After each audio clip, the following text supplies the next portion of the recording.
तो लालदास महाराज जी को उनके वचनों की पहचान हो गई, उन वचनों की, ये तो हमारी घर की है। और गोवर्धन भाई मन में भयभीत हो रहे हैं कि औरंगजेब का निरंकुश शासन है, अगर कोई सुन लेगा तो हमारी गर्दन उड़वा देगा। तो गोवर्धन भाई कहते हैं ये बात अपन को छिपाना है, स्वामी से बताना ही है, नहीं है। लालदास महाराज को जोश आया कि हमारी घर की बात है, हम क्यों छिपाए, हम तो इन वचनों पर मर मिटेंगे। इस तरह से दोनों वाद विवाद करते हुए लाल दरवाजा में स्वामी जी भोजन करने के लिए शाम को बैठना था, उस समय पहुंचे। आगे आकर के गोवर्धन भाई ने सारी हकीकत जो मुल्ला ने बताई थी बता दिया। वो बता के चुके, इतने में लालदास भी वहां आ गए। लालदास ने ये सब देखा कि हमें तो मना कर रहे थे और ये खुद आकर के बता रहे। तो लालदास जी ने स्वामी जी से कहा, हे स्वामी जी, आपके सामने हम बैठते हैं तो हमारी भावना कुछ और होती है, जब आपके सामने से हम उठ करके चले जाते हैं तो हमारी भावना बदल जाती है। स्वामी जी समझ गए दोनों की बात से, तो उनने कहा कि आपके शाकुंभर बाई की वासना को जगाने का महत्वपूर्ण जैसा काम करने के लिए आपकी बुद्धि पर हम कैसे विश्वास करें। स्वामी जी एकदम जोश आया, उनके नूरी मुख पर इतना जोश आया, ऐसा जबराइल और असराफिल ने प्रभाव दिखाया तो उनका नूरी चेहरा जो है एकदम प्रकाश से देदीप्यमान हो गया, और ऐसा प्रतीत हुआ जैसे बिजली चमक करके उनके चेहरा पर लहरा गई हो। और जोश में उन्हें सारी वस्तुएं जो थी उनके पास, ईश्वरीय शक्तियां जो थी उनके पास, वो सारी जोश में बांट दिया। तो भीम भाई को हुक्म बुद्धि दे दिया, शेख बदर को हुक्म की शक्ति दिया, लालदास महाराज को कतेब कुरान ग्रंथ की सारी पूंजी के सिद्धांत की पूंजी दे दी बख्शिश में, तारतम दिया नवरंग स्वामी को। गोवर्धन भट्ट को कहा कि जाओ गुजरात सूरत की गादी संभालो, वहां की जागनी करो। भीम मुकुंद से कहा आप उदयपुर चले जाइए, वहां की जागनी का कार्य करें, और हम स्वयं जा रहे हैं अनूप शहर। स्वामी जी दूसरे दिन अनूप शहर गए। मार्ग में तबीयत खराब हुई, इनका दस्त लग गए इनको अनूप शहर पहुंचने। लालबाई इनकी हालत को देख करके धनी का सहारा लेकर के रोने लगी। स्वामी जी ने कहा अभी मेरी सुरता परमधाम नहीं लौटी है, जब लौटेगी तो हम आपको सूचित करेंगे। तो अब यहाँ क्या हो रहा है, परमात्मा की कृपा से अनूप शहर के अंदर जो कुरान का सार है वो सनंद वाणी का अवतरण हुआ, वो सनंद वाणी का अवतरण हुआ। अब ये क्या है, 30 सनंदे कर कलश का भाव लेकर के 11 से लेकर के 40 जो है प्रकरण ये सनंद वाणी है, और 1 से लेकर के 11 जो प्रकरण है वो कलश का है। तो कलश की बात जो है उसमें हिंदू के लिए है, और जो सनंद वाणी है जो कुरान का सार है, 30 सनंदे 30 कुरान के सिपारे हैं, तो ऐसा उनका सार उसमें है। अब स्वामी जी वचनों को देकर कहते हैं कि इन वचनों को देकर के शाकुंभर भाई की वासना पीछे नहीं हटेगी। और स्वामी जी ने आदेश दिया शेख बदल को कि ये पैगाम है धनी का, और उसको लेकर के तुम दिल्ली औरंगजेब बादशाह के पास पहुंचाओ। राज्य में स्वामी जी का आदेश सिरोधार्य करके शेख बदल दिल्ली के लिए रवाना हुए। उस समय जुम्मा का दिन था, नमाज पढ़ने का समय था, सब लोग ईदगाह जा रहे थे, ये शेख बदल भी वहां गए। ईदगाह में पुकार करके चिल्ला रहे, सनंद वाणी को उच्च स्वर में गा रहे, पर सबका जो है मन एकाग्र नहीं है, उनकी बात पर ध्यान नहीं दिया, उन संत के वचनों पर। और किसी ने सुना भी तो कहते ये तो हिंदी में वचन है, खुदा के वचन तो फारसी भाषा में हो, आप जो कह रहे हैं तो बरहक सत्य है, पर हमें रवा नहीं, ये स्वीकार नहीं, हिंदी में वचन होने से हमें स्वीकार नहीं है। तो फिर वहां से उठ करके शेख बदल भाई गनी बेग की हवेली में बैठ करके सनंद वाणी जो है मोहम्मद साहब की महिमा से भरपूर जो एक बिना एक मोहम्मद का प्रकरण को जब उस स्वर में गा रहा है, तो वहां का सैयद सुनकर कहते हैं क्या तुम जाहिलो जैसी अनपढ़ जैसी बात कर रहे हो, इतने पैगंबर हो गए परमात्मा का संदेश देने वाले, तुम एक मोहम्मद साहब की महिमा गा रहे हो। तो उनसे भी झगड़ा विवाद हुआ। इतने में 2-4 दिन में स्वामी जी भी वहां आ गए दिल्ली, और उन्होंने जानकारी चाही कि औरंगजेब बादशाह के पास पैगाम पहुंचाने का कार्य कहाँ तक चला। तो शेख बदल ने कहा मैंने बहुत पुकार लगाई धनी, पर ये मुसलमान भाई परमात्मा खुदा से विमुख हो रहे, ये अपना संदेश नहीं सुना। तो फिर विचार करे, स्वामी जी आप वहां विराजमान है, तो सूरत का एक सौदागर जो है स्वामी जी के दर्शन करने आया, वो पहले सूरत में मिल चुका था। उनने कहा मेरे पास दज्जाल नामा एक किताब है, उसमें दज्जाल की सेना का वर्णन है। तो लालदास महाराज को भटकाता रहा, पर उन्हें वो दज्जाल नामा नहीं दिया जो हमारे पास था। कल आप लोग को दज्जाल नामा हमने सुनाया था कि दज्जाल नामा में क्या लिखा है। उसके बाद फिर उसने कहा, दज्जाल नामा तो नहीं दिया उस सौदागर ने, फिर उसने कहा कि मेरे पास तफसीर हुसैनी है। तो उनने लालदास ने कहा कि तफसीर हुसैनी में ऐसी कौन सी बात है। बोले कि कुरान का टीका जो है वो हुसैन साहब ने फारसी भाषा में किया है, और टीका जो है ये हुसैन साहब का किया हुआ ये सबसे श्रेष्ठ टीका है। तब ये बात स्वामी जी ने लालदास ने स्वामी जी को बताई। तो स्वामी जी ने कहा लालदास से वो तफसीर जरूर ले आओ, क्योंकि जो औरंगजेब साकुमारों की वासना आगेवान सखी है मीर, उनके पास तक पहुंचने के लिए ये तफसीर का जो टीका है या कुरान का ये सहयोग होगा। तो ले आओ। तो फिर भटकते रहे लालदास, पर उनने टीका भी नहीं दिया, ये तफसीर नहीं दिया। तो दयाराम भाई वहीं बैठे थे, तो स्वामी से विनती करते कह रहे, हे धनी, ये तफसीर लाने की आज्ञा मुझे दीजिए, ये काम हम करेंगे आपके हुक्म से। तो फिर दयाराम को आदेश हुआ। दयाराम ने अपने जो उनके मित्र रहते थे दिल्ली में, उन दिल्ली से उनके मित्रों से कहा कि हमारे मित्रों ने तफसीर मंगाई है, बहुत न्योरा करके मंगाई है। तो उन्होंने उनका काम किया। 40 रुपया उनको तफसीर के दिए, 2 रुपये वापस लौटाए, 38 रुपये में वो तफसीर मिली। दयाराम भाई को हाथ में दे दिया उनके मित्रों ने। वो तफसीर को देख करके कि ये तो हमारे धनी का एक काम हो गया, दयाराम भाई के मन में खुशी का पारावार नहीं रहा। वो तफसीर जो है ला करके स्वामी जी के सन्मुख रख दिया। कल आप लोगों ने यहाँ तक प्रसंग सुंदर साथ जी सुना था। अब वो तफसीर जो है स्वामी जी को देख करके तफसीर को देखा, कुरान का टीका को, तो धनी भाई खुशहाल हमारे प्रियतम उस तफसीर को देख कर बहुत प्रसन्न हो रहे हैं। बातें लगे करने आगे गुलाम लाल, बातें करने लगे आगे लाल गुलाम। स्वामी लालदास जी कहते हैं कि ये तफसीर के संबंध में मैं उनका गुलाम, मैं उनका सेवक हूँ। लालदास कह रहे हैं मेरे सामने तफसीर के संबंध में धनी बात कर रहे हैं। इन समय कायम के तफसीर तैयांगे। तो इस समय जो कायम मुल्ला था, जो फारसी भाषा का जानकार है, और फारसी भाषा के लिए ही उनको वेतन देकर के रखा गया था नौकरी के लिए।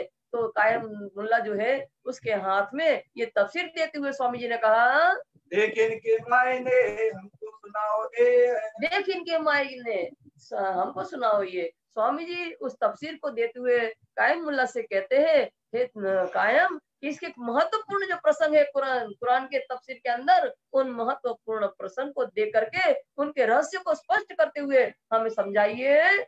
प्रथम इन्ना इंजुल्ला सूरत इन पड़ी जामे 3 तकरार। जामे 3 तकरार। जो कायम मुल्ला है तो कुरान का वो टीका है, उसके अंदर इन्ना इंजुल्ला नाम की सूरत जब पढ़ी तो उसमें 3 तकरार, 3 तकरार, इन्ना इन्ना इंजुल्ला 3 तकरार माने 3 भाग। लैलतुल कद्र की जो रात है, लैल माने रात्रि, तुल माने लंबी, कद्र माने महिमावान, जिस रात्रि के अंदर ब्रह्म लीला अवतरण हुई है वो महिमावान रात्रि का प्रसंग उसमें पाया। लैलतुल कद्र की 3 तकरार का भाग ब्रज प्ररास अखंड जागनी का रास का जो इसमें प्रसंग पाया, तब इशारते सारी खुली जो लिखी परवरदिगार। इशारते सारी खुली जो लिखी परवरदिगार है। स्वामी जी ने उस इन्ना इंजुल्ला सूरत जब पढ़ के सुनाई और 3 तकरार का वर्णन उसमें देखा, तो स्वामी जी समझ गए। स्वामी जी समझ गए, क्या समझ गए? इशारते सब खुली जो लिखी परवरदिगार। परवरदिगार पूर्ण ब्रह्म परमात्मा ने हमारे लिए कुरान के माध्यम से हमारा संदेश जो आया है, और वो संदेश कैसा आया? इशारतों में आया, संकेतों में आया है। अब ये प्रसंग खुल जाने से वो इशारते, वो रहस्य स्पष्ट समझ में आ रहे कि ये कुरान जो आई है इसमें सारी हकीकत हमारी लिखी है। हम ही थे ब्रजरास में हम तीसरे आए इत। हम ही थे ब्रजरास में हम तीसरे आए इत। जो इसमें इन्ना इंजुल्ला में लिखा है कुरान के अंदर जो प्रसंग 3 तकरार का, तो हम ही तो थे। हम ही तो पहले ब्रज में आए थे और फिर हम रास में गए, और रास में फिर हम दोनों जगह जाने के बाद हमारी दुख देखने की इच्छा दूरी रह गई थी। तो तीसरे तकरार, लैलतुल तकरार के तीसरे भाग में हम ही तो आए हैं। ये तो वही बात है जो हमको कही देते। ये तो वही बात है हमको कही देते। स्वामी जी विचार कर रहे हैं उन प्रसंग को देख कर कि इंजुल्ला का, कि ये तो वही बात पैगाम लिखा है, यही तो वही बात तो कुरान में लिखी है जो हमको कही थी। तीत, तीत माने जब हम सदगुरु के चरणों में गए थे, देवचंद जी महाराज के चरणों में गए थे, तब उन्होंने कहा था, हे महाराज, हम सबसे पहले ब्रज में आए थे, फिर रास में गए थे, और हमारे दुख देखने की अधूरी इच्छा रह गई थी, तो तीसरे भाग में भी हम आए खेल देखने के लिए। तो जो बात हमें सदगुरु देवचंद जी महाराज ने पहली मुलाकात में कही थी, वही तो इस कुरान में लिखी है बात। इन्ना तेना सूरत पढ़ी मुल्ला ने जब कायम मुल्ला ने दूसरी सूरत इन्ना आते ना पढ़ करके सुनाई, तब क्या हुआ? जमुना ताल पाल की हकीकत पाई तब। हकीकत पाई तब। तो उसमें क्या था इन्ना आते ना में? जमुना ताल पाल की हकीकत पाई तब। हमारे घर की हकीकत जो संकेतों में लिखी है कुरान के अंदर, वो हकीकत पा गई कि रंगमहल के सामने हमारा घर जो है रहने का, उनके सामने पूर्व दिशा में जो जमुना है जी, उत्तर से दक्षिण दिशा की तरफ 9 लाख कोस में प्रभावित हो रही है, उसका वर्णन उसमें मिला। और ताल होज को तालाब, रंगमहल के दक्षिणी दिशा में जो होज को तालाब है, उसकी एक ही हीरे की पाल बनी है 1000 मंदिर चौड़ी, उसका वर्णन उसमें देखा। तब क्या हुआ, जब चोट लगी श्री राज को आया ऐसा हाल है। तब चोट लगी श्री राज को आया ऐसा हाल है। उनमें कुरान के अंदर हमारी हकीकत देख करके कि तो हमारी घर की सारी लीला उस पर धनी ने लिख करके भेजी, पूर्ण ब्रह्म परमात्मा ने संदेश के रूप में हमारा संदेश आया है। उनमें हमारी सारी हकीकत देख करके राजी महाराज को उन वचनों की चोट लगी। कुरान में जो वचन लिखे हमारे घर के, उन वचनों की जब चोट लगी तो उनको ऐसी भाव दशा हो गई, ऐसी भाव दशा हो गई, खुशी के कारण क्या हुआ, ना रही उठने की ताकत, हुए अति खुशाल, अति खुशाल, अत्यंत प्रसन्न हुए। और ऐसी भाव दशा हो गई, ऐसा हाल हो गया उनका, उठने में असमर्थ हो गए। 3 रोज लग सेज से उठ ना सके तब, 3 दिन तक सेज से नहीं उठे, खुशी के मारे इतनी खुशी हो गई, ऐसा उसी में चिंतन में लग गए वो खुशी कि जो हमारे सदगुरु तेजचंद जी महाराज कहते थे, वो कुरान में हमारे लिए संदेश, हमारे प्रियतम ने हमारे लिए भेजा संकेतों में, वो रहस्य हमारा घर की बात उसमें मिल गई। तो धनी को इतनी खुशी हुई कि 3 दिन तक सेज से खुशी के मारे नहीं उठे। सुने सुकन तफसीर में कलाम रब्बानी जब, सुने सुकन तफसीर में कलाम रब्बानी जब, कलाम माने वचन, रब्बानी माने रब, पूर्ण ब्रह्म परमात्मा के, तफसीर माने टीका, जो कुरान के टीके का अंदर, टीका माने अर्थ है, कुरान के अर्थ तफसीर के अंदर जब रब्बानी कलाम, पूर्ण ब्रह्म परमात्मा के कलाम वचन के रूप में क्या आया, कुरान आई, उस कुरान के टीका के अंदर अपने घर की लीला जब देखी उनने, अपने घर का प्रसंग उसमें देखा, ये तो हमारे घर की बात है, तब धनी इतने प्रसन्न हो रहे हैं। साथ आगे बैठ के चर्चा करी बनाए, तो सुंदर साथ के पीछे बैठ करके उसी प्रसंग के ऊपर स्वामी जी अच्छी प्रकार चर्चा कर रहे हैं। हे सुंदर साथ जी, जो मोहम्मद साहब कुरान लाए हैं ना, उस कुरान में क्या है, हमारी हकीकत छिपी है। कुरान के अंदर ज्ञान क्या है, शरीयत का ज्ञान है सुंदर साथ जी, पर उसमें हमारे घर की हकीकत छिपी है। ये तारतम ज्ञान की वाणी जो हमारी है 18,758, ये हमारी हकीकत की लीला है, पर उसके अंदर क्या छिपा है, मार्फत छिपी है। शरीयत के अंदर हकीकत छिपी है और हकीकत के अंदर मार्फत छिपी है, वो हमारी घर की बात है। उससे जो शरीयत का ज्ञान कुरान है, पर हमारी हकीकत, हमारे घर की हकीकत सब उसमें संकेतों में है।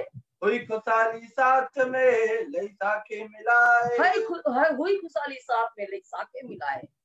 ये बात सुन करके कि कुरान के अंदर हमारे घर की सारी हकीकत लिखी है, प्रियतम परमात्मा ने हमारे आने से पहले मोहम्मद साहब के हाथ से हमारा पत्र भेज दिया, ये सुन करके प्रसन्न हो रहे सुंदर साहब। और लई साखे मिलाए, साखे माने साक्षियां, मिला लिया कौन सी साक्षी, जो हमारे सदगुरु धनी श्री देवचंद्र जी महाराज हमसे कहते थे चर्चा के अंतर्गत, हे सुंदर साहब जी, पहले तुम ब्रज में आए और फिर रास में आए और तीसरे ब्रह्मांड में भी तुम आए, वही तो बात कुरान में में लिखी है। और स्वयं धनी आंखों देखा अहवाल का वर्णन कर रहे थे, सदगुरु देवचंद जी परम धाम को प्रत्यक्ष रूप में देख करके उसका वर्णन करते थे कि रंगमोहन घर हमारा 9-10वीं आकाशी का है, मानिक पहाड़ का वर्णन करते थे, जमुना जी का वर्णन करते थे, होजकोसो तालाब का वर्णन करते, होजकोसो तालाब की पाल का वर्णन करते थे, वही तो सब इसमें लिखा है, वही तो मोहम्मद साहब जो कुरान लाए, वही प्रसंग तो वो इसमें ले, दोनों की साक्षी है जो सदगुरु महाराज कहते थे और ये मोहम्मद साहब जो कुरान लाए हैं, उन दोनों में एक ही तो बात है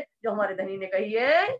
ये खुशाली अपनी पहुंचाई सब साथ, ये खुशहाली अपनी पहुंचाई सब साथ है। स्वामी जी कह रहे सुंदर साथ से, ये शुभ समाचार, एक खुशखबरी है कि हमारा संदेश मोहम्मद साहब जो कुरान लाए ना, वो हमारे घर की हकीकत लिखी है। ये शुभ समाचार जो है हमारे जो सुंदर साथ जहाँ तहाँ रह रहे उनको सब जगह भेजा जाए। ये तो मोमिन वारसी जाके हक के पकड़े हाथ, ये तो मोमिन वारसी जाके हक के पकड़े हाथ, ये मोमिनों की वारसी है क्या, कुरान। कुरान धरोहर है हमारी, क्योंकि हमारा संदेश आया है। जिस तरह से पिता की संपत्ति का वारिस बेटा होता है, इसी प्रकार ये धनी ने हमारा पत्र भेजा है कुरान के माध्यम से, उसमें हमारी सारी हकीकत लिखी है, तो उसको लेने वाला कौन है? हम है उसके वारिस, हम है उसके उत्तराधिकारी। तो पर कौन है इसके वारिस? कौन से मोमिन? तो जाके धनी पकड़े हाथ, जिनका सुंदर साथ के हाथ थाम लिए थे और माया से निकाल लिया था, उनकी आत्मा जागृत कर दी थी। वो ऐसे जागृत आत्माएं जो है ब्रह्मोमिन, उनकी वारसी है, उनकी धरोहर है कुरान। पाती लिखी उदयपुर को और 7 सवर्ण, पाती लिखी उदयपुर को और सब 7 सवर्ण। स्वामी जी सबको ये शुभ समाचार भेज रहे हैं पत्र के द्वारा उदयपुर में, और जो सुंदर साथ जहां तहां रह रहे सबको ये शुभ समाचार भेज रहे हैं। तुम ठौर ठौर पहुंचाइयो जो कोई 7 सैयन, और उसमें पत्र में ये भी लिखा कि ये शुभ समाचार जो है जगह जगह जहां जहां सुंदर साथ रह रहे हैं उन सब जगह ये शुभ समाचार आपको पत्र के द्वारा भेजना है। सुनियो भीम मुकुंद जी उद्धव केशव श्याम, सुनियो भीम मुकुंद जी उद्धव केशव श्याम, हम पाती पड़ी मोहम्मद की पाया अखंड धाम। तो ये स्वामी जी पत्र लिख रहे हैं भीम भाई उद्धव, भीम उद्धव केशव श्याम, इन सबको पत्र द्वारा कह रहे सुनिए आप, हमने मोहम्मद साहब जो कुरान हमारा पत्र लाए उसको हमने पढ़ा है। हम पाती पड़ी मोहम्मद की सब पाई हकीकत धाम, सब पाई हकीकत धाम। मोहम्मद साहब जो हमारा पत्र लाए हैं, हमारा संदेश पत्र लाए मोहम्मद साहब कुरान के माध्यम से, वो हमने पढ़ा। जब हमने पढ़ा तो सब पाई हकीकत धाम, परम धाम की सारी हकीकत संकेत जो उसमें हमारे प्रियतम ने लिखवा दी है, वो सारे संकेत वो सारे रहस्य हम पा गए, उसकी हमारी लीला हमने देख ली उसमें। अपने घर की सारते और न समझे कोई, स्वामी जी सुंदर साथ को पत्र में लिख रहे हैं, हे सुंदर साथ जी अपने घर की सारते और न समझे कोई। जो संकेतों में हमारी घर की हकीकत कुरान के अंदर लिखी है, कितने भी आलिम जालिम तालिम मुसलमान पढ़ता ज्ञाता हो जाए, पर वो कितनी बार कुरान को पढ़ जाए नहीं समझ सकते, क्योंकि वो तो लाने वाले मोहम्मद साहब पैगंबर है, वो संदेश पत्र लाने वाले हैं, पोस्टमैन है। जैसे पोस्टमैन हमारा पति बाहर रहता है, वो पोस्टमैन हमारा पत्र लेकर क्या है, पर पत्र में क्या लिखा है वो उसके उससे मतलब नहीं है, क्यों? वो तो लाने वाला है। हम अनपढ़ है तो हम कहेंगे भैया थोड़ा पढ़ के सुना दो, तो उसने पढ़ के भी सुना दिया, पर जो रस हमें आ रहा है क्योंकि उसको हमारा संदेश था तो हमें आनंद आ रहा है, उसको कोई आनंद नहीं आएगा क्योंकि उसको लाने वाला। ऐसे ही मोहम्मद साहब उस कुरान को लाने वाले पत्र वाहक है, पर संदेश हमारा आया है, इसलिए हमको पढ़ करके उसको आनंद आ रहा। इतना आनंद आया कि 3 दिन तक शेष से नहीं उठ पाए, इतना आनंद ये हमारे घर की। तो ये हमारे हकीकत है, ये हमारे समझे बगैर कोई नहीं समझ सकता है। और कोई तो समझे जो कोई दूसरा होए, जो कोई दूसरा होए, और कोई तो नहीं समझता वो कुरान में जो लिखा है उनके संकेतों को, उनके रहस्य को, उस संदेश को, और कोई तो समझे जो कोई दूसरा हो। हमारे सिवा परम धाम में कोई रहता ही नहीं है। हम रहते हैं कि हमारे प्रियतम श्यामा महारानी सुभान हमारी 12,000 ब्रह्मण्य हम रहते हैं, इसके अलावा तो कोई है नहीं। वो तो उनकी रहस्य कौन समझ सकता है? हम ही तो समझेंगे, हमारे लिए पत्र आया है। इन बात की पातियां पहुंचाई सब साथ, तो इस तरह से सारी हकीकत लिख करके, ये शुभ संदेश लिख करके सब जगह जहां जहां सुंदर साथ रह रहे हैं सब जगह भेजे गए। खुशहाली तिनको दीजियो जो लड़त दज्जाल सो बात है, खुशहाली तिनको दीजियो जो लड़त दज्जाल सो बात है। पत्र में लिखा कि ये शुभ समाचार जो है ना कि मोहम्मद साहब हमारे लिए पत्र लाए, ये संदेश हमारे लिए आया।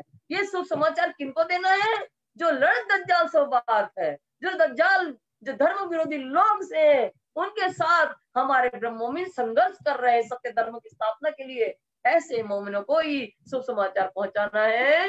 इन समय नौतनपुरी से आए पहुंचे प्रेमदास, इसी समय क्या हो रहा?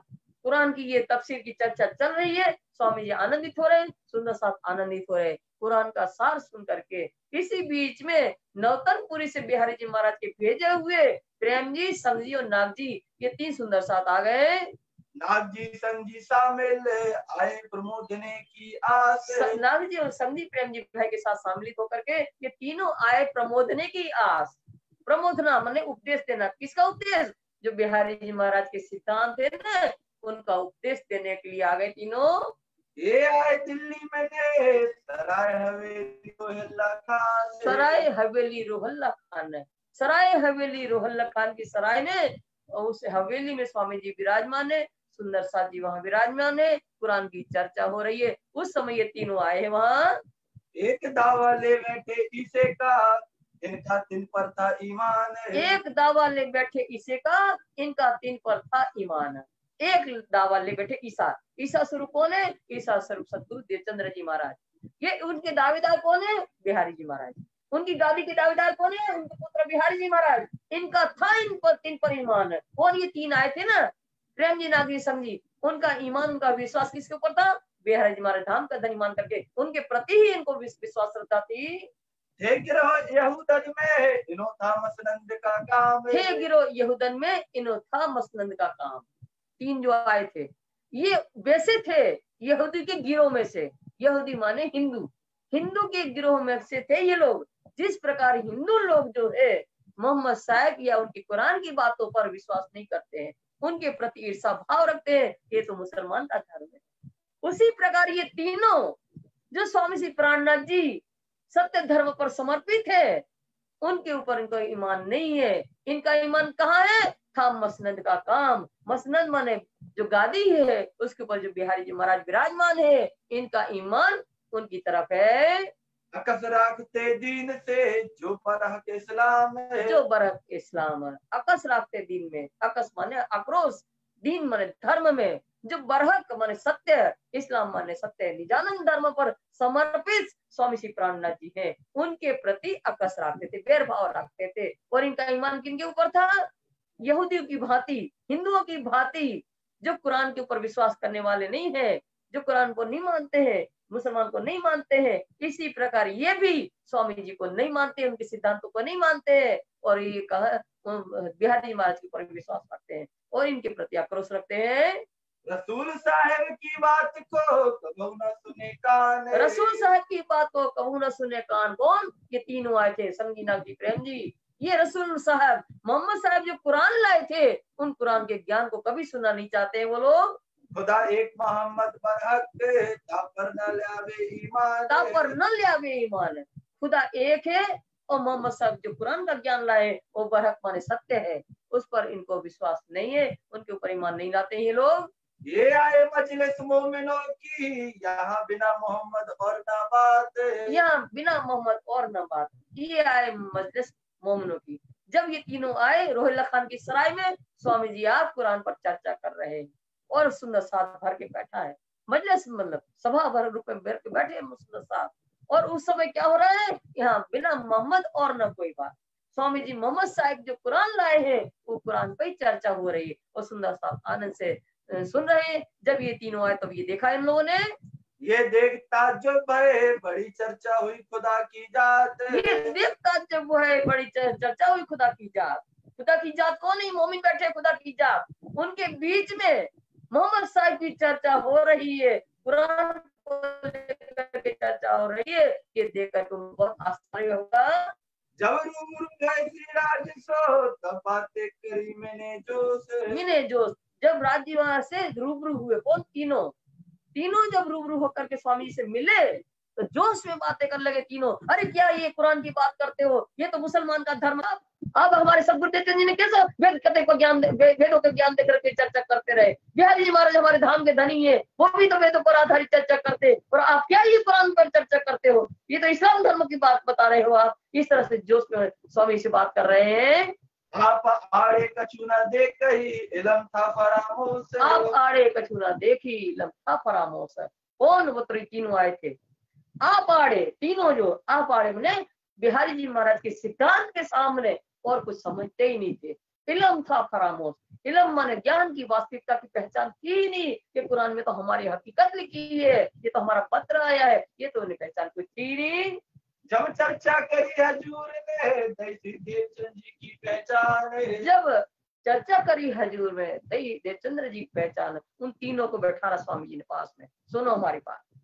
फिर देवचंद्र जी की पहचान बताए। जो सदगुरु देवचंद्र जी महाराज जो परमधाम का वर्णन करते थे ना, वही तो बात है कुरान में इन्ना अंजुला और इन्ना आतेना में लिखी है। जैसे देवचंद जी महाराज कहते थे कि हम ब्रज में आए थे, रास में आए थे और फिर जागने में आए, वही तो इसमें लिखी है। इस तरह से सब देवचंद जी महाराज के ज्ञान के, उनकी स्वरूप की पहचान जब उनको बैठा करवा रहे हैं, श्री मोहम्मद साहिब का रोशन किया ईमान है। और मोहम्मद साहिब का रोशन किया ईमान है। मोहम्मद साहिब जो कुरान लाए उनको बताया बैठा करके, जो देवचंद महाराज कहते थे ना, वो मोहम्मद साहिब जो कुरान लाए ना, वो कुरान में भी वही हकीकत लिखी है। वो भी उसमें भी नाते ना में परम धाम की बात लिखी है, ताल पाल जी की बात लिखी है, और इन्ना इंजुल्ला में लैलतुल कद्र की बात लिखी है। तो इन्हें मोहम्मद साहब जो प्रति के पास देश भावना थी, तो उनके ऊपर विश्वास उनको ला दिया।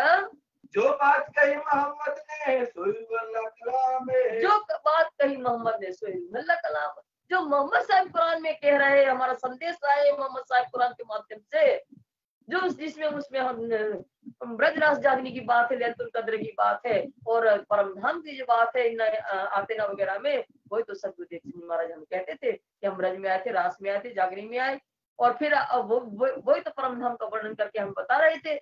तो ये सारी बात वही है, कुरान में जो लिखा है सदगुरुदेव सिंह महाराज हम ज्ञान चर्चा करते थे, वो इसमें लिखी है। मिला दिखाए दोनों इन्हों को, ये हुआ दीन एक इस्लाम है। मिलाए दिखाए दोनों इनको, अब एक हुआ एक दिन इस्लाम।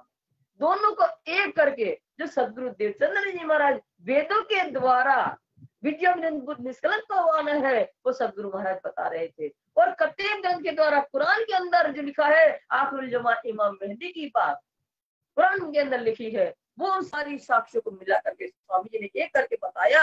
तो एक दिन हुआ, क्या है, एक दिन इस्लाम, एक दिन इस्लाम, एक धर्म इस्लाम, सत्य सनातन धर्म निजानंद धर्म।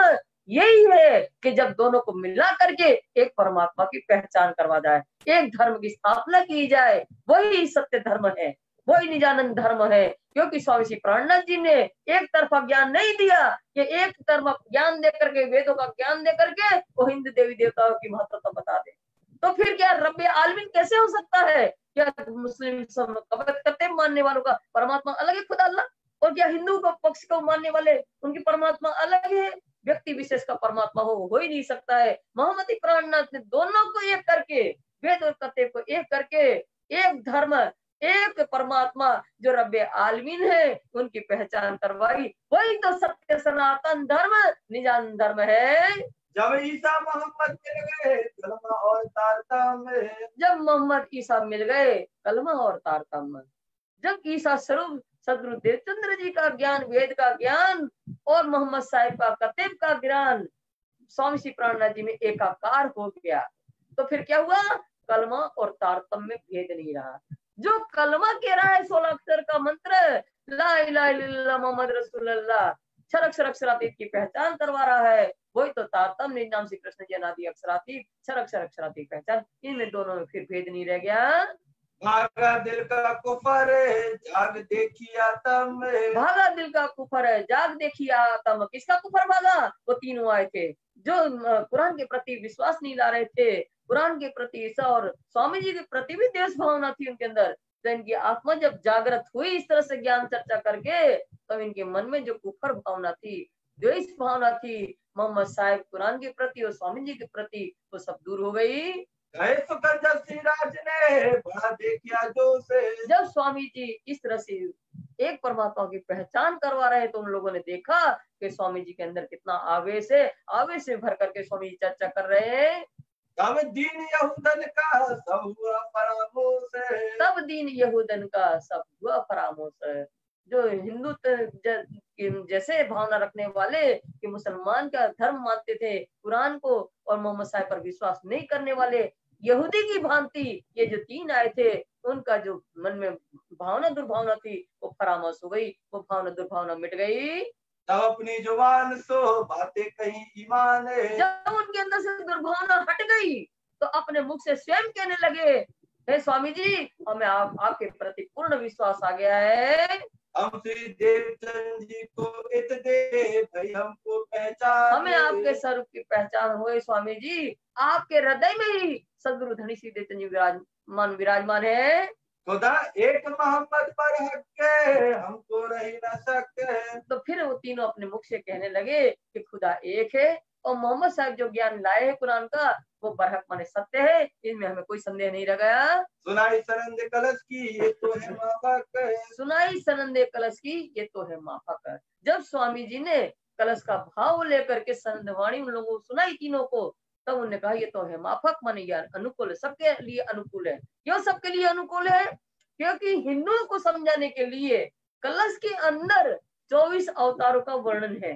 कलश वाणी के अंदर क्या है? 24 अवतार को वर्णन आता है। तो उसमें लिखा है विजयन बुद्ध निष्कलंक अवतार को आना, भविष्यवाणी के रूप में कलश वाणी में सब लिखा है। तो हिंदुओं को हम समझाएंगे, हिंदू समझ जाएंगे कलश के माध्यम से, और मुसलमान को हमें जब समझाना होगा तो जो कुरान का सार सनद के अंदर है, इमाम मेहंदी को जाहिर होने की बात, वो सब जब उनको बताएंगे सनद वाणी के द्वारा तो उनको भी है। तो ये दोनों के लिए अनुकूल वाणी है। हम तो तहकीक किया तुम हो बीच इस्लाम, हम तो तहकीक किया तुम हो बीच इस्लाम। वो तीनों अपने मुख से कहने लगे हे स्वामी जी, हम तो तहकीक मैंने निश्चय किया कि आप ही सत्य धर्म पर समर्पित हो और सत्य धर्म के जागने का कार्य आपके ही द्वारा हो रहा है। तुम्हारी किताब का हम लिख पावे कलाम है, तुम्हारी किताब का हम लिख पावे कलाम है। तीनों अपने मुख से कहने लगे कि आपकी जो सनद वाणी है, जो दोनों के अनुकूल वाणी है, ऐसी वाणी को हम अपना सके और इसके संबंध में कुछ लिख सके।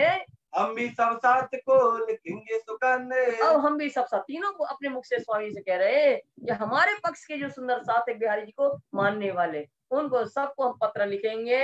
हम अब लोग भूले थे है इतबात मोमिन, है इतबात मोमिन, हम अब लोग भूले थे। सुंदर साथ जी को पत्र में लिखेंगे अपने पक्ष वालों को कि साथ जी अभी तक हम भूले पड़े थे, हम बिहारी जी महाराज को धाम का धनी मानते थे। है बात इत मोमिन है। यहाँ तो बड़ी बात मोमिनों की है कि मोमिनों की जागने का काम तो वास्तविक में यही हो रहा है। सदगुरु देवचंद्र जी महाराज स्वामी श्री प्राणनाथ जी के हृदय में बैठे हैं। श्री धनी देवचंद जी को हम देखा है एक, हम देखा है तो हम पत्र में लिखेंगे हम सुंदर साहब को कि सदगुरु देवचंद्र जी स्वामी श्री प्राणनाथ जी के हृदय में बैठे हैं, उनसे ये धर्म का कार्य करवा रहे हैं। तुम ईमान ले आइयो जो कोई हो बेजित, जो कोई हो बेजित, सुंदर साहब को पत्र में लिखेंगे आप जहां भी हो कहीं भी आप स्वामी श्री प्राणनाथ जी महाराज जी पर पूर्ण ईमान लाना, वही हमारे धाम के धनी है। इन बात सब साथ को बाती लिखी बनाए। तो इस तरह से जो बिहारी जी महाराज पर विश्वास लाने वाले सुंदर साहब थे, उन सबको तीनों ने पत्र जगह जगह लिख दिए। सो पाती सब ठौरों को सब पहुंचा, सब जगह जहाँ जहाँ सुंदर साहब रहते थे उनको पत्र पहुंचा दिए गए। शेख बदल और नाग जी एक ठौर किए जब, अब स्वामी जी क्या करे, शेख बदल मुसलमान है और नाग जी और संग जी दोनों हिंदू है। इन तीनों को एक साथ में बैठाया, संग जी शामिल हो के धाम खिलाया तब, संग जी को भी शामिल किया। नाग जी और संग जी और शेख बदल मुसलमान है, ये दोनों हिंदू है। दोनों को बिठा करके ताम खिलाया, ताम माने खुराक, आत्मिक खुराक भी और शारीरिक खुराक भी खिलाई। तो हिंदू मुसलमान का जो भेद था वो मिट गया।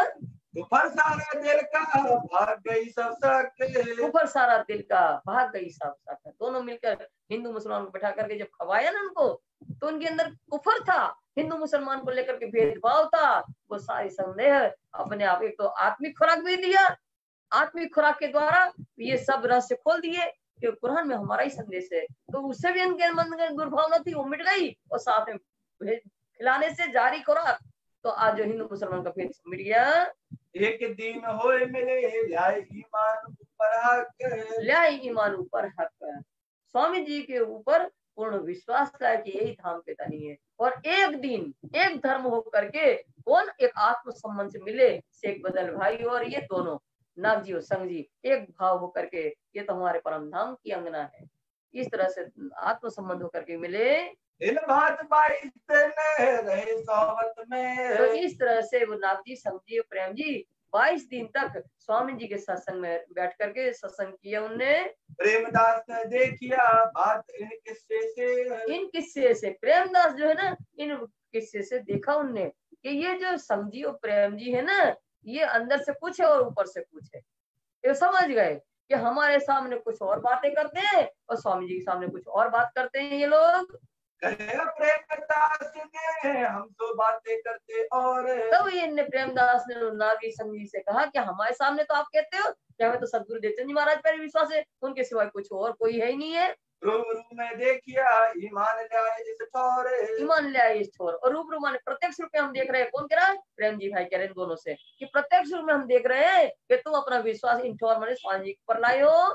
प्रेमदास रह गया, ये दो चले अपने मुकाम। ये दो चले अपने मुकाम। प्रेमदास जो है स्वामी जी के साथ सुंदर साथ के बीच में रह गए, और ये दोनों जो थे नाग जी और संग जी, ये अपने मुकाम नौतनपुरी के लिए लौट गए।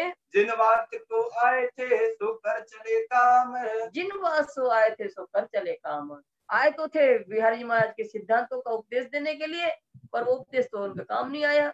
तो क्या करने आए थे? संपत्ति भी लेने आए थे। बिहारी जी महाराज ने सोचा कि सूरज से मेरा से हम मिले नहीं है, अब सूरज से लेकर के अभी तक में मेराज ने बहुत संपत्ति एकत्रित कर ली, तो तुम जाकर ले आओ। तो इन दोनों तीनों को इसलिए भी भेजा था। तो जो भी संपत्ति एकत्रित चढ़ावे में मिली थी स्वामी जी को, वो सारी संपत्ति नागजी और संग जी को दे दिया। वो लेकर के चले गए। जब से पीट गई तब घेरे शैतान। जब यहाँ से लौटे नौतनपुरी जाने के लिए नागजी संग जी, तो शैतान ने घेर लिया। दज्जाल इनके अंदर बैठ गया। बसवसा करने लगा, छीन लिया ईमान। बसवसा करने लगा। जो दज्जाल है कलयुग, उनने क्या किया? इनके हृदय में बैठ करके कुलबुलाने लगा, और स्वामी जी के प्रति जो ईमान था वो उनका छीन लिया। साथ में जहाँ मिले तहाँ बातें दुधली करे। जहाँ साथ में जा रहे मार्ग में जो भी साथ मिलता है, उनसे दुविधा पूर्ण बात करते हैं। सब कोई लगे पूछने तुम काहे जात फिरे। सब लोग रास्ता में जो मिलता है ना, वो कहते हैं आप क्यों लौट के जा रहे हो स्वामी जी के पास से?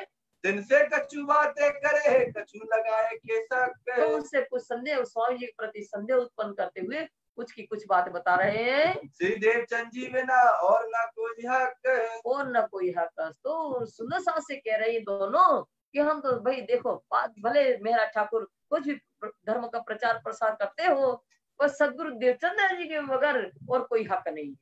वही सर्वश्रेष्ठ है, वही हमारे धनी है। जब नौतनपुरी पहुंचे अपने मित्र के पास। जब ये दोनों नागजी और संग जी अपने मित्र बिहारी जी महाराज के पास नौतनपुरी पहुंचे, कहा जाए के गया बिन श्रीदेव चंद जी ना आस। वहां जाकर के बिहारी जी महाराज से कहते हैं तो और तो सब ठीक है, मगर सदगुरु देवचंद जी के बिना हमें कोई आशा नहीं है। श्रीदेव चंद जी को हम देखे बैठे उन मुकाम। पर वो देवचंद्र जी महाराज है ना बिहारी महाराज, वो देवचंद जी महाराज को हमने मेहरा ठाकुर के अंदर बैठा हुआ देखा।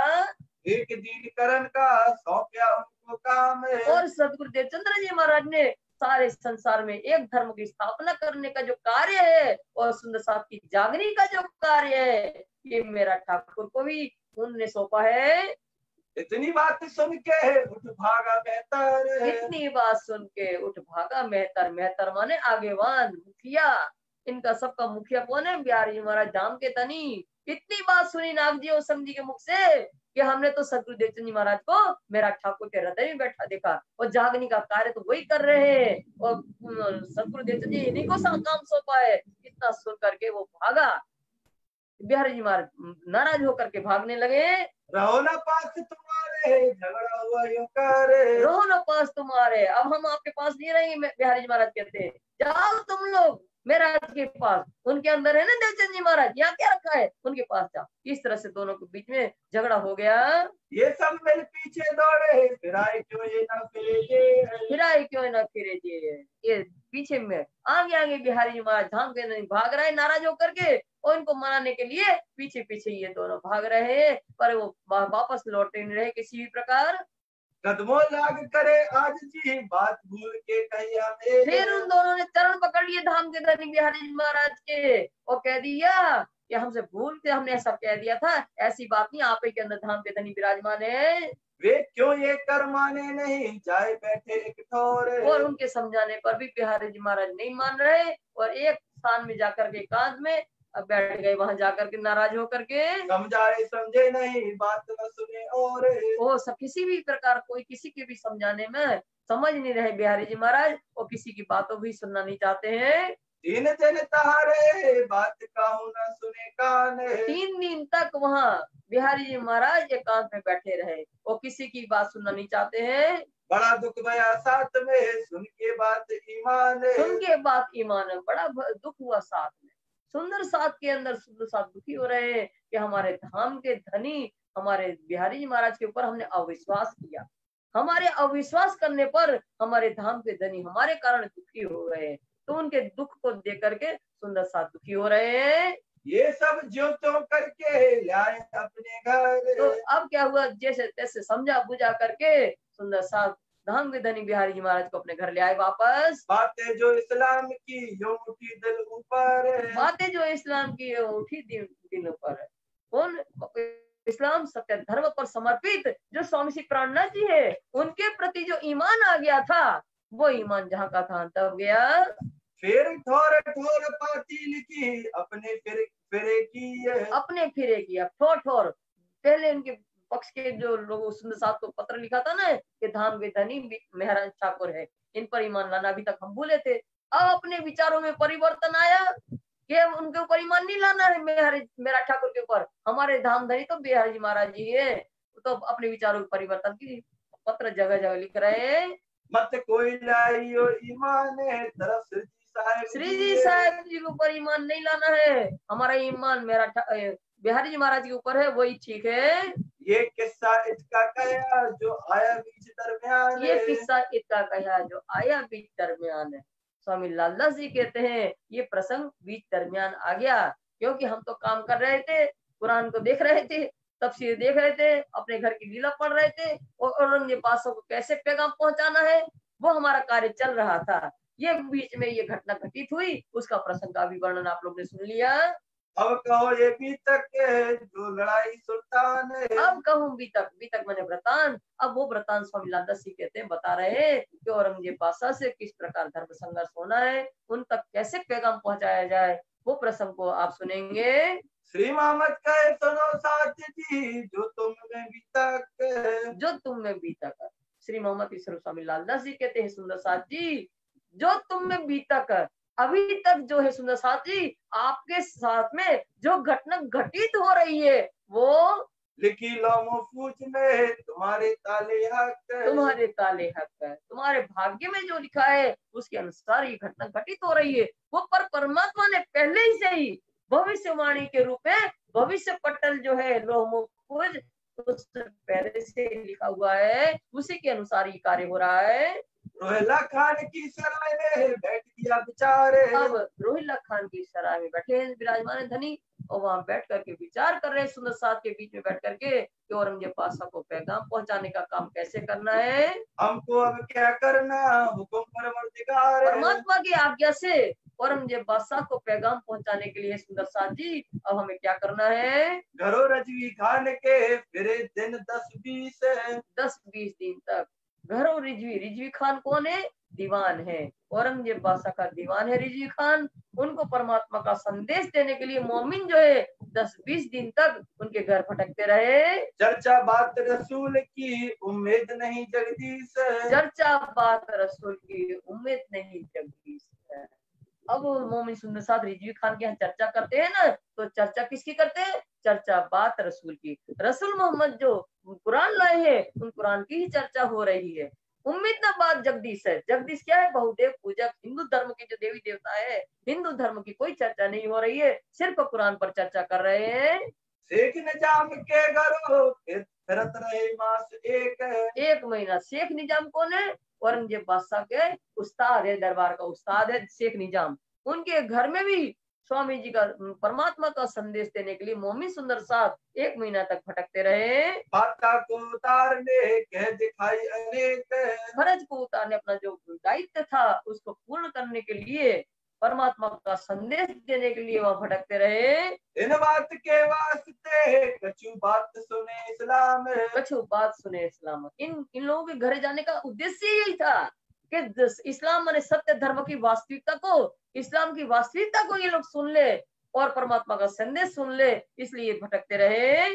और आज उनको ये कही दुनिया तरफ तमाम है। तो शेख निजाम जो उस्ताद है उनसे तो एक दिन मोमिन सुंदर साहब ने ये कह ही दिया कि तुम सबका ध्यान संसार के ऐश्वर्य में लगा हुआ है, इसलिए आप हम परमात्मा का संदेश दे रहे हैं ना, उस संदेश की तरफ ध्यान नहीं कर रहे हो।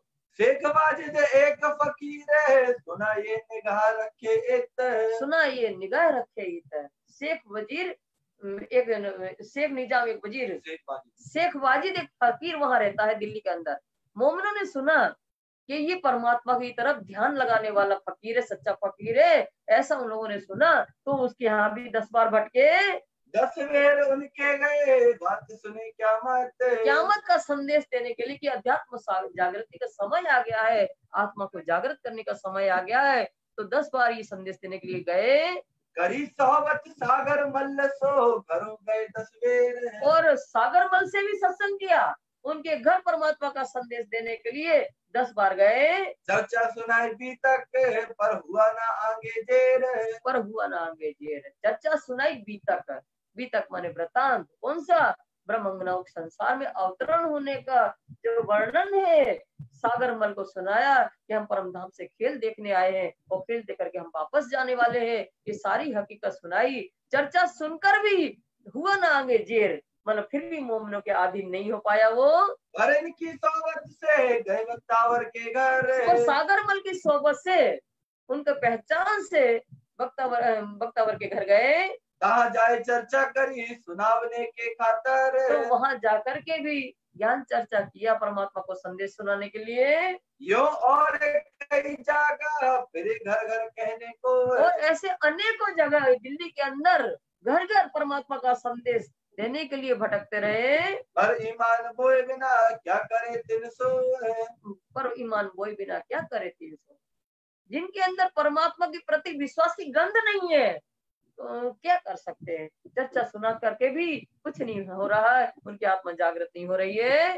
तब करके बैठक करने लगे विचार, फिर सुंदर साथ के बीच में बैठ करके स्वामी जी के कैसे पैगाम पहुंचाया जाए विचार विमर्श कर रहे हैं। ये पोहरा दज्जाल का कोई होवे ना खबरदार, ये पोहरा दज्जाल का कोई होवे न खबरदार। स्वामी जी कह रहे हैं पोहरा माने शासन जो है, दज्जाल मुसलमान लोगों का निरंकुश शासन है। तो यहाँ जो है परमात्मा का संदेश पाकर भी कोई सावधान नहीं हो रहा, सतर्क नहीं हो रहा है। फरज आपन ऊपर है पहुंचावने पैगाम, फरज आपन ऊपर है पहुंचाने पैगाम। स्वामी जी कह रहे हैं कि परमात्मा का संदेश देने का जो दायित्व है अपने ऊपर है। क्यों अपने ऊपर है?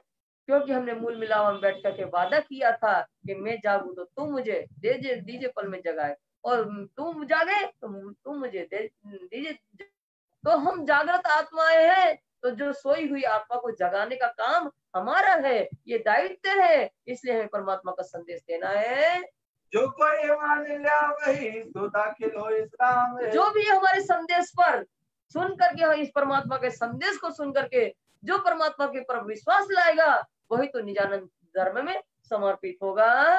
जिस वास्ते पैगाम को पहुंचावन जरूर है, इसलिए इन परमात्मा को जागृत करने के लिए परमात्मा का संदेश को पहुंचाना आवश्यक है।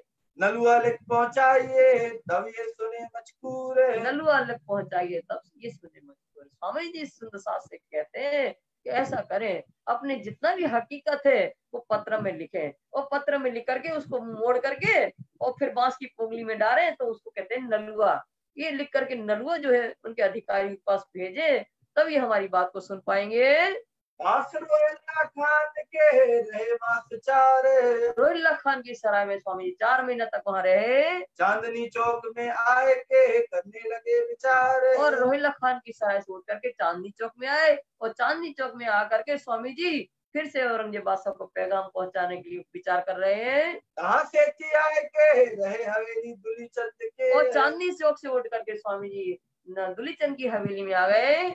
गया शोर शराबा उतरी हवेली से, तो वहां बैठे थे, तो फिर कुरान के ऊपर चर्चा कर रहे हैं, तो शोर शराबा हुआ कि हिंदू कैसे मुसलमान कुरान धर्म पढ़ रहे हैं। तो वहां लोगों ने शोर शराबा मचाया, तो दुलीचंद की हवेली भी छोड़नी पड़ी। तब दज्जाल ने धुलवा किया अतिजोर, तो दज्जाल जो है धर्म विरोधी लोग, इन्होंने स्वामी जी के साथ बलपूर्वक झगड़ा किया। गुलबा माने झगड़ा करना, तो बलपूर्वक स्वामी जी से झगड़ा किया।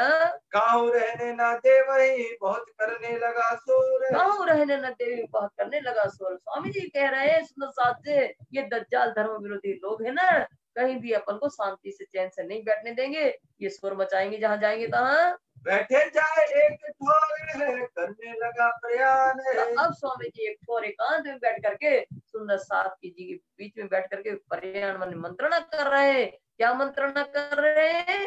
अब कासिद भेजिए इनको दीजिए निशान, अब कासिद भेजिए इनको दीजिए निशान।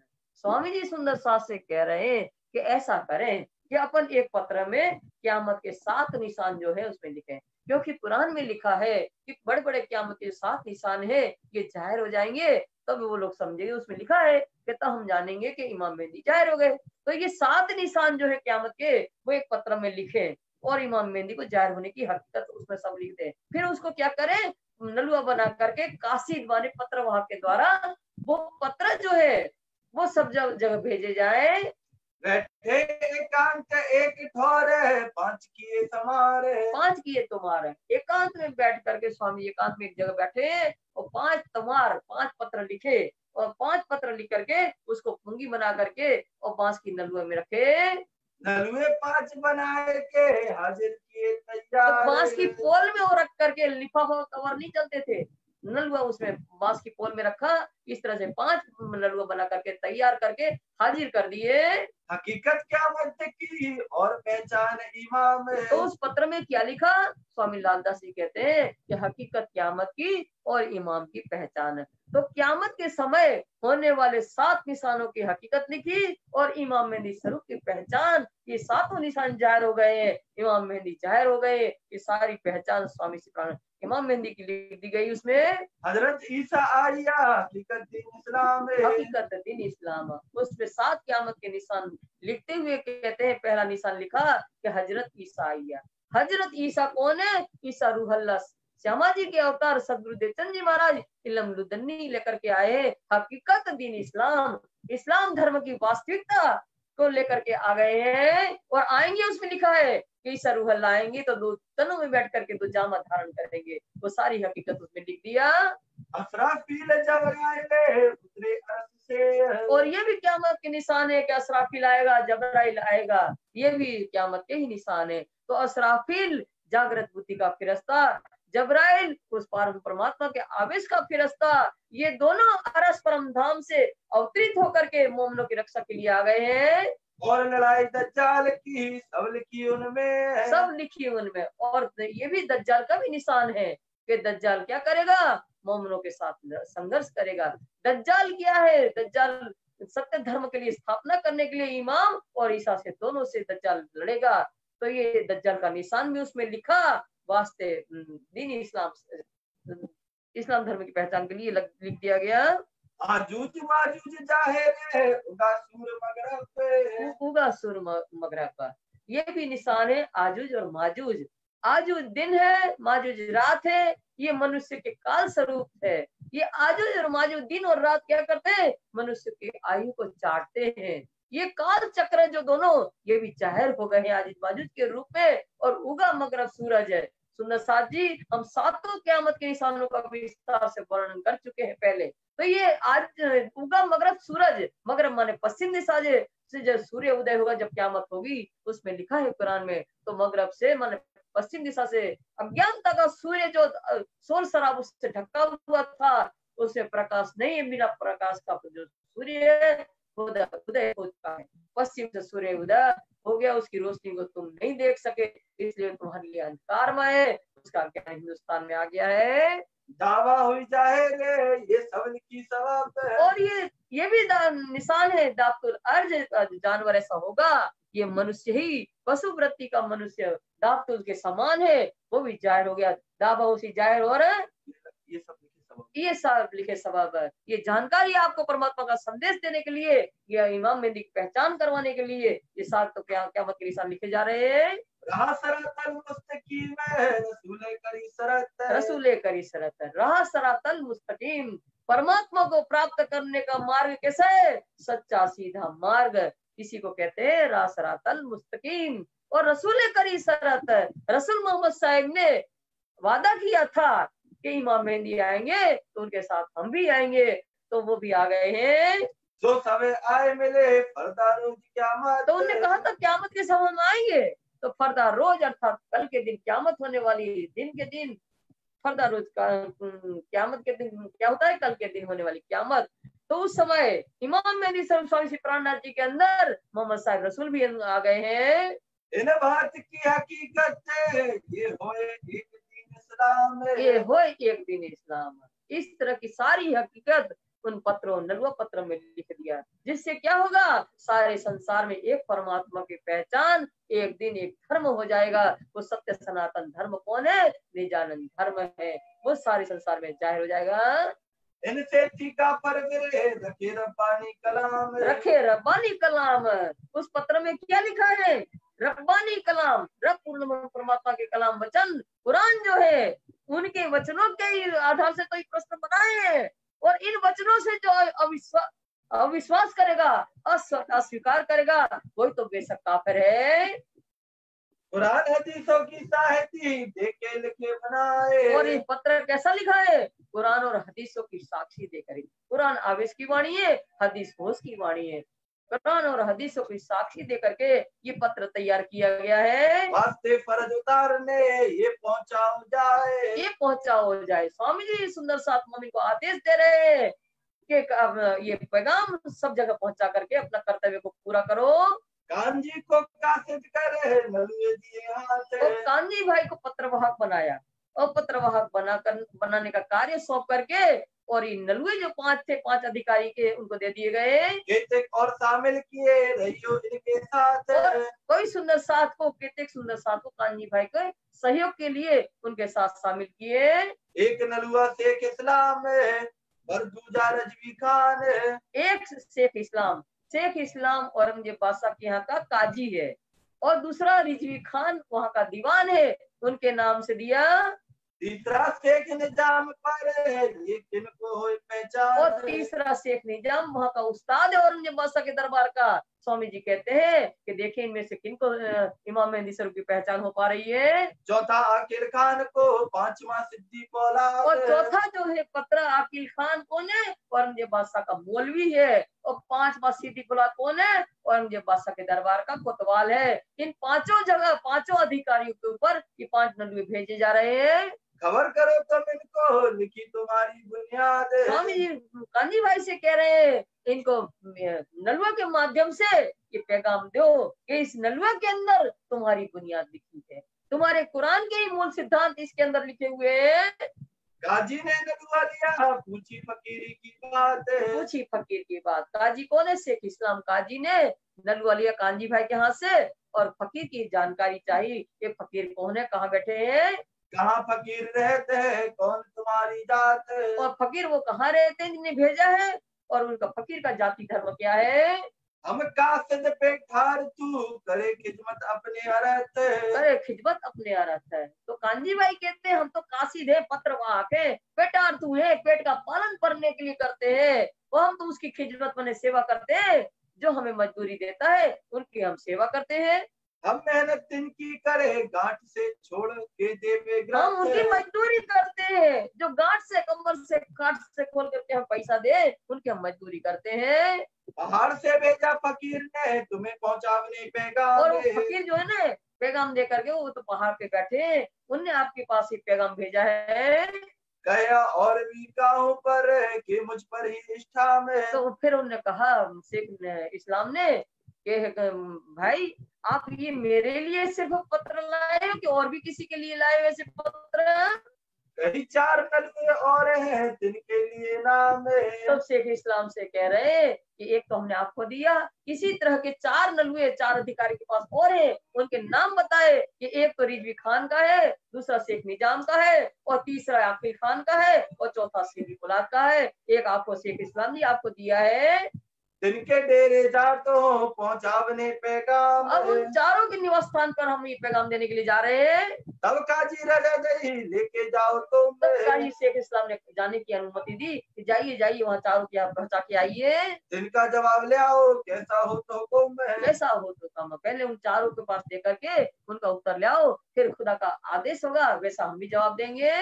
कांजी वहां से चले द्वार आया शेख निजाम, और वहां से चलकर शेख इस्लाम के यहाँ से चल करके कांजी भाई शेख निजाम जो उस्ताद है औरंगजेब बादशाह का, उनके घर आ गए।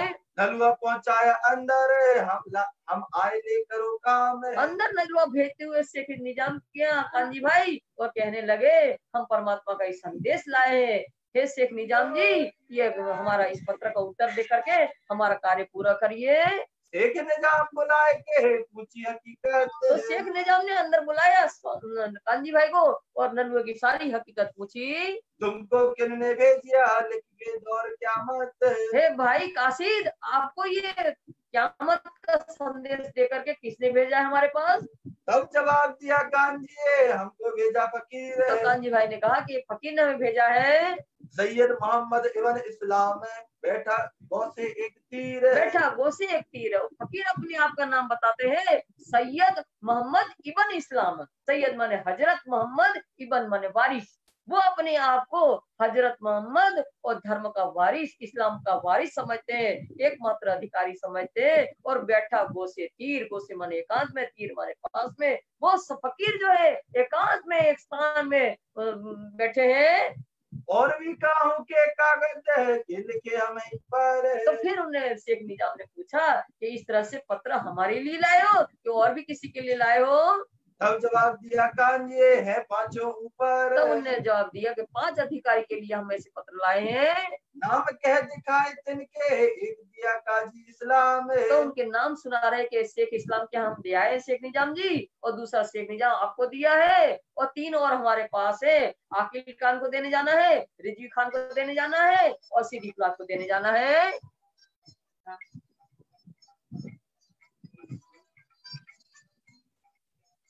नाम कह दिखाए तिनके एक दिया काजी इस्लाम। दे दिया हमने। अब मैं जात और घरों पहुंचाने पैगाम है। शेख निजाम जी, हम और स्थान पर जा रहे हैं, जो 3 बाकी रहे उनके देने के लिए जा रहे हैं। तब शेख निजाम ने दिया ये जवाब। तो शेख निजाम ने कहने लगे पहुंचाओ सिताबी तिनको मिल विदा करे सिताब। तो शीघ्र ही आप जाइए, उन तीनों के घर दे करके आइए, हम सब मिल करके आपको उत्तर देकर के विदा करेंगे। गया आकिर खान के यहाँ उनको उन किया इनकार। तो अब कांजी भाई, आकिल खान जो मौलवी है, औरंगजेब बादशाह के यहाँ का मौलवी आकिल खान, उन्हें पत्र लेने से इनकार कर दिया। ना मेरा नाम नलुए पर हुआ ना खबरदार। हुआ ना खबरदार। वो आकिल खान जो मौलवी है ना, उसने कहा कि इस नलुआ पत्र पे तो मेरा नाम लिखा ही नहीं है, तो इसलिए हम नहीं लेंगे इसको। तो हुआ ना खबरदार, परमात्मा का संदेश पा करके भी वो खबर सावधान नहीं हुआ। फिर दिया नलुए को लिखी लानत जिन ने उसने परमात्मा का संदेश पा करके भी परमात्मा के संदेश को लौटा दिया। ऐसे लोगों को कुरान में लानत लिखी है, फटकार लिखी है ऐसे लोगों के लिए। वास्ते बहुत पढ़े के मोहर लिखी कानन। वास्ते बहुत पढ़े के मोहर लिखी कानन। इनको ऐसे लोग जो मौलवी वगैरह क्या है, बहुत पढ़े लिखे रहते हैं, इनको पढ़े लिखे होने का गुमान है। गुमान होने के कारण इनके कानों में कुरान में लिखा है, मोहर लगी है, ये सत्य वस्तु नहीं सुन सकते। गया रिजवी खान के नलुआ दिया हाथ। तो रिजवी खान जो वहाँ का दीवान है, उनके पास कांजी भाई गए और उनको नलुआ पत्र दिया। उन्होंने खबर पूछी तिनकी कहते नलुए तेरे साथ। तो उनने भी इस जानकारी चाही नलुए की कि ऐसे नलुए तुम कितने लाए थे अपने साथ में। तब कांजी भाई ने कहा पहुंचाए 4 पैगाम। तो उन्होंने कहा है रिजवी खान जी, तुम्हारे सहित हम 4 नलुए पहुंचाए हैं, एक सीधी फुलाद का बाकी रह गया है। रहा एक सीधी फौलाद का जाता हूँ तिष्ठा। और सीधी फुलाद को तौल के हम जाएंगे। तब जवाब इन्होंने दिया पहुंचाओ के आओ तुम। तब उन्होंने कहा रिजवी खान ने कि पहले तुम सीधी फुलाद को दे करके आओ, हम भी जवाब देंगे जैसा हो गया हुक्म। जैसा खुदा का हुक्म होगा वैसा हम भी पत्र का जवाब देंगे। वहां से चल के फौलाद के घर। और वहां से रिजवी खान के घर से चल करके कांजी भाई सीधी फुलाद को तौल के यहाँ आए। नलुआ दिया हाथ में और नलुआ हाथ में देते हुए नलुआ के सारा वृतांत सुना दिया, क्योंकि ये भी पूछेंगे कि कितने तुम नलुए लाए, किसके लिए आए। तो कांजी भाई ने पहले ही से सब हकीकत बता दिया। सुनो इनका उत्तर मैं पाऊं किताब। तब ये कांजी भाई कहती बात सुनिए, आपके पास जो हम पत्र लेकर के आए हैं नलुआ, इसका उत्तर शीघ्र ही देने की कृपा करें। तब कहा सिद्धि है और जवाब है। तब सीधी फौलाद ने कहा कि पहले उन 4 जन को दे के आए हो ना, पहले उनका जवाब लेकर के आओ। 5 पैगाम पहुंचाए के आए मिले मोमिन।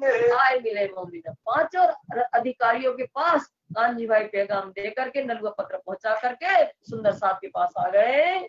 सारों की खबर के बीतक कहे वचन बीतक कहे वचन। जो आज जो बीता वो सारी हकीकत जो पांचों अधिकारी के पास गए कांजी भाई, जिसने जो जो कहा वो सारी हकीकत सुंदर साहब के बीच में कांजी भाई बता रहे हैं। ये हकीकत लेके दौड़े पास श्रीराज। और एक व्यक्ति जो है ये सारी नलवों की हकीकत लेकर के और वो स्वामी जी के पास बताने जा रहे, पूरा करने पड़ता।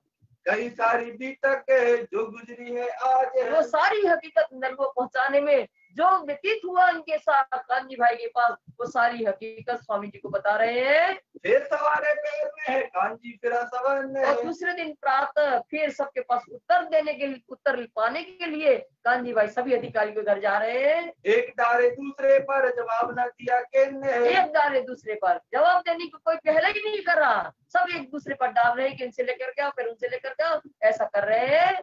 यो करते सवन के फिर 15 दिन। इस तरह से उत्तर पाने के लिए सबके घर कांजी भाई 15 दिन भटकते रहे। कोई ईमान है नहीं बिना खास मोमिन, बिना खास मोमिन, सिर्फ मोमिनों के अंदर ही परमात्मा के प्रति विश्वास है, बाकी किसी के अंदर परमात्मा के प्रति विश्वास की गंध तक नहीं है। चाहे जो का शेख निजाम के यहाँ मोहे जो जवाब। तब कांजी भाई शेख निजाम जो है उस्ताद उनके झुक करके कह रहे हैं, कृपा करके हमें आप हमारा पत्र के जवाब दीजिए। तब जवाब इन्होंने दिया ये काम नहीं सिताब। तब शेख निजाम कहता है ये शीघ्रता से देने वाला जवाब, ऐसा पत्र नहीं आपका कि हम जल्दी से जवाब दे दें। ये तो इमामत का दावा था जाने तुम, ये तो इमामत का दावा लाए तुम। शेख निजाम कह रहे हैं कांजी भाई से, इमामत माने नेतृत्व, तुम तो धर्म का नेतृत्व का दावा लेकर के आए हो, ये ऐसा महत्वपूर्ण पत्र है, इसको हम जल्दी से कैसे जवाब दे दें। ये तो काम सुल्तान का, क्या जवाब देंगे हम। ये तो सुल्तान का काम है, बादशाह इसका जवाब दे सकते हैं, हम क्या इसका जवाब देंगे। हम सब मिलके एक ठोर करे जवाब, एक ठोर करे जवाब। शेख निजाम कह रहे हैं उनसे कांजी भाई से ये बहुत महत्वपूर्ण पत्र है, हम 5 के ऊपर तुम लाए थे, हम 5 मिलेंगे बैठ करके एक जगह बैठेंगे, फिर 5 की बुद्धि लगाएंगे उसमें, फिर तुम्हें 5 मिलकर जवाब देंगे। इत कई खलक मिलेगी ना हो काम सिताब, इत कई खलक मिलेगी ना होवे काम सिताब। कांजी शेख निजाम कह रहे हैं क्योंकि औरंगजेब बादशाह का दरबार में बैठने वाला उस्ताद है, तो वहाँ इस दरबार में इस समय कई लोग आते हैं, तो इसलिए जल्दी से आपको जवाब नहीं दे पाएंगे हम। गया काजी के घरे किया जवाब तलब, किया जवाब तलब, तलब माने चाहे ना, काजी कौन है, शेख इस्लाम, शेख इस्लाम के यहाँ गए कांजी भाई और जवाब का चाहना किया कि हमारे पत्र का उत्तर दीजिए। ना होवे काम एक मुझसे जो मैं जवाब करूं आप, ये काम मेरे अकेले का बस का नहीं कि हम आपको जवाब दे, हम सब मिलकर के देंगे।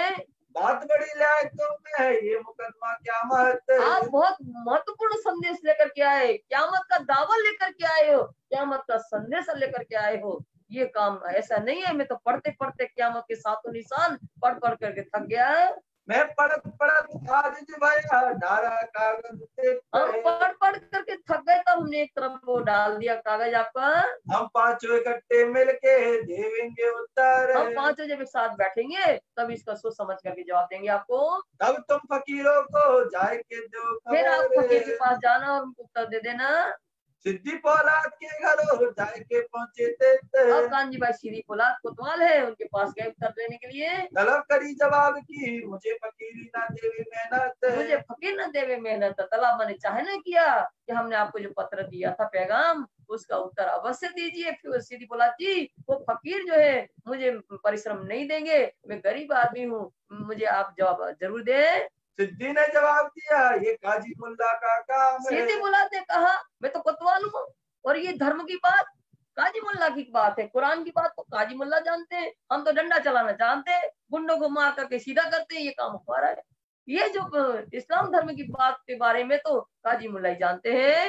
मैं क्या जानो कुरान की हकीकत दीन इस्लाम है, हकीकत दीन इस्लाम में कुरान की हुआ हकीकत दीन इस्लाम मतलब सत्य धर्म की वास्तविकता को हम क्या समझेंगे। तब जवाब कांजी ने तुम खबर करो सुल्तान, तब कांजी ने कहा सीधी पुला से कि तुम नहीं जानते, अच्छी बात है नहीं जानो, पर तुम है ना ये मेरा संदेश औरंगजेब बादशाह तक पहुंचा दो। वो आप ही जवाब देंगे उन्हें सब पहचान, वो अपने आप जवाब देंगे, उनको इन सब बातों का पहचान, ईमानदारी स्वरूप की भी पहचान है, स्वयं जवाब देंगे।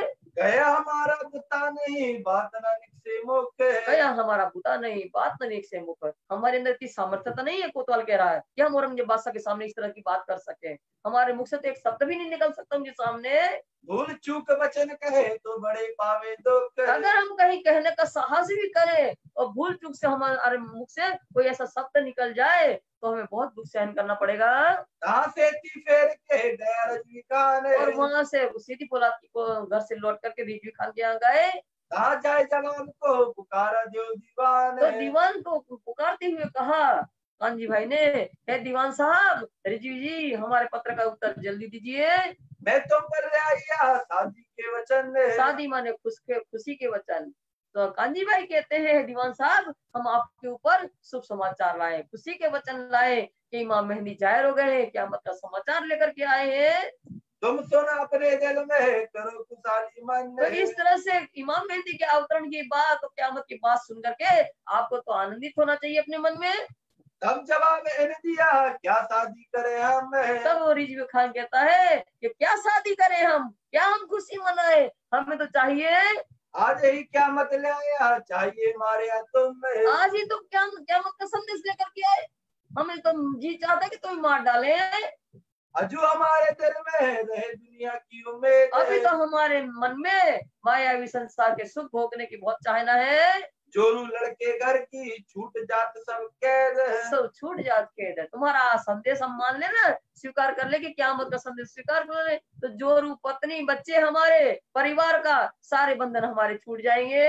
हम कछु कहते हैं लिख दो दूकर में। तो फिर कानजी भाई कहते हैं, हे रिजवी खान जी, हे दीवान साहब, हम यही तो कहते हैं, यही तो ही वचन लिख दो, तो हम जाकर के फकीर के पास दे देंगे।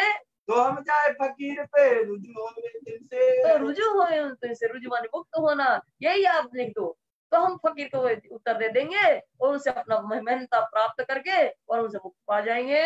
ये बात पाचन की नहीं अकेला मेरा काम। तो रिजवी खान कहते हैं ये उत्तर देना मेरे अकेले बस की बात नहीं है, पांचों की बात है, पांच मिल करके हम जवाब देंगे। ये बड़ा मुकदमा काम दीन इस्लाम है। ये तो इस्लाम सत्य धर्म का बहुत बड़ा मुकदमा दावत लेकर के तुम आए हो क़यामत का। इन बात आजिज होए के आया पास श्रीराज। तो इस तरह से आजीज होके, लाचार होकर के, निराश होकर के कानजी भाई लौट करके स्वामी जी के पास आ गए। जवाब कोई ना दे वही बहुत मेरा इनकाज। तो स्वामी जी से कानजी भाई कह रहे हैं, तो स्वामी जी ये धनी में बहुत भटका, 15 दिन तक भटक रहा, किसी ने भी इन बातों का उत्तर नहीं दिया है। श्री मोहम्मद का ये नलुए की बीता। श्री मोहम्मद ईश्वर स्वामी लालदास जी कहते हैं, सुंदर जी ये नलुआ का वृतांत अभी आप लोग ने सुना।